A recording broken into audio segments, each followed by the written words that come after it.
श्री स्वामी समर्थ. तुम्हा सगळ्यांचं माझ्या यूट्यूब चॅनलवर अगदी मनापासून खूप खूप स्वागत आहे. आजचा दिवस तुम्हाला शुभ जाओ. स्वामींच्या कृपेने तुमच्या सगळ्यांच्या चांगल्या इच्छा पूर्ण हीच मी स्वामीचरणी प्रार्थना करते आणि आजच्या व्हिडिओला सुरुवात करते. तर हे बघा, आपली आहे आता 28 आणि 29 तारीख या दिवशी मौनी अमावस्या आहे. आपलं 2025 हे वर्ष सुरू झालेलं आहे आणि या वर्षातील ही पहिली अमावस्या आहे. आपल्या 28 आणि 29 या 2 तारखेला ही मौनी अमावस्या आहे आणि या अमावस्येचं अनन्यसाधारण महत्त्व हे आपल्या शास्त्रांमध्ये आहे. तर याच अमावस्येला काय करायचं आहे, काय नाही करायचं, या सर्व गोष्टी आज आपण या व्हिडिओमध्ये बघणार आहोत. तर व्हिडिओ स्किप न करता बघा, म्हणजे तुमच्या मनामध्ये कुठल्याही प्रकारचा डाऊट राहणार नाही.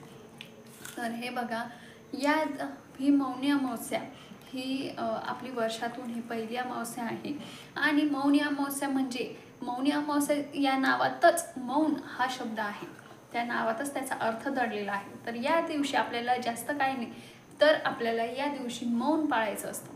तुम्ही 24 तास पाळलं तर अतिउत्तम.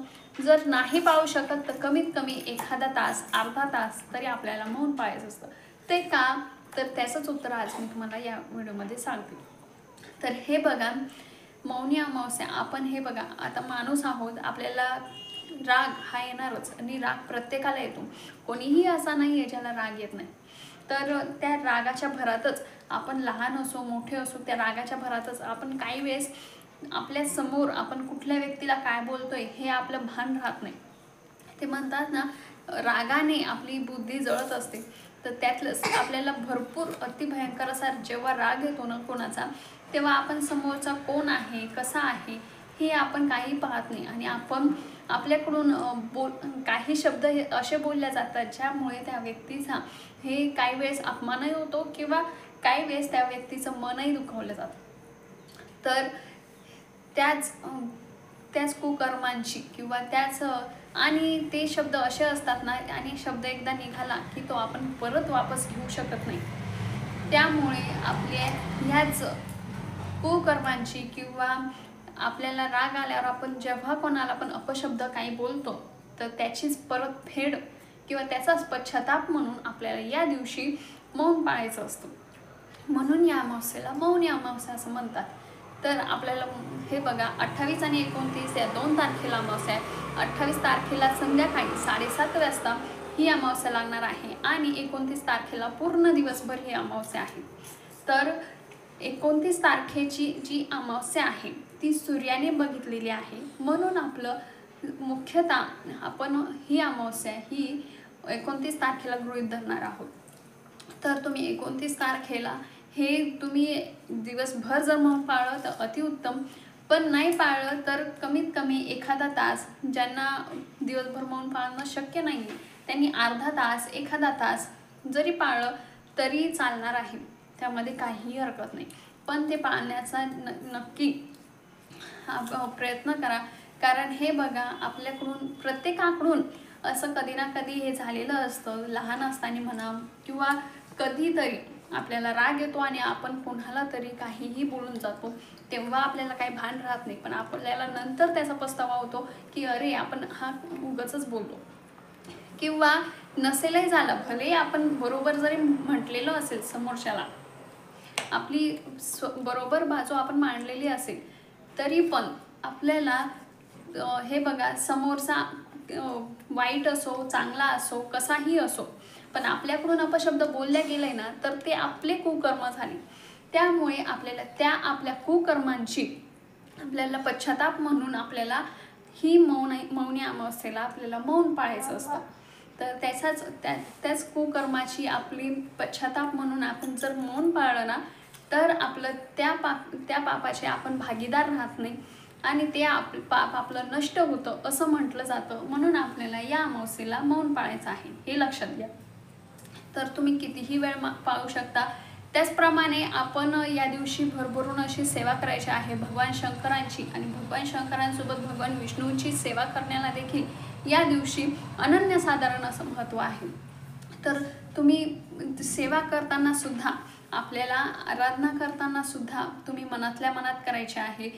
ते काहीही म्हणजे बोलून न बोलता म्हणजे मनातल्या मनात तुम्ही काहीही वाचत असाल तर आपल्याला ते मनातल्या मनात वाचायचं आहे. तुम्ही या दिवशी विष्णू सहस्त्र नामावली पठण करू शकता. त्याचप्रमाणे विष्णू सहस्त्र नाम देखील तुम्ही पठण करू शकता. हे बघा, विष्णू सहस्त्र नाम आणि विष्णू सहस्त्र नामावली हे 2 वेगवेगळ्या गोष्टी आहेत.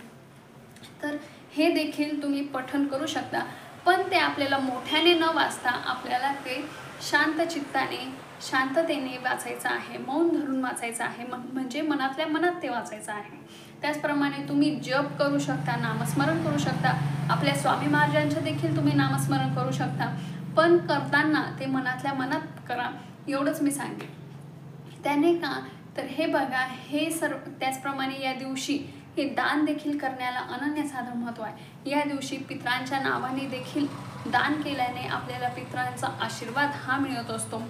त्याचबरोबर तुम्ही पितरांच्या नावाखाली हे कावळ्याला घास देखील देऊ शकता. तर तो कसा हे बघा, तुम्ही 11 ते 12:30 या वेळेमध्ये तुम्ही कावळ्याला घास देऊ शकता. तुम्ही तुमच्या छतावर नेऊन ठेवा.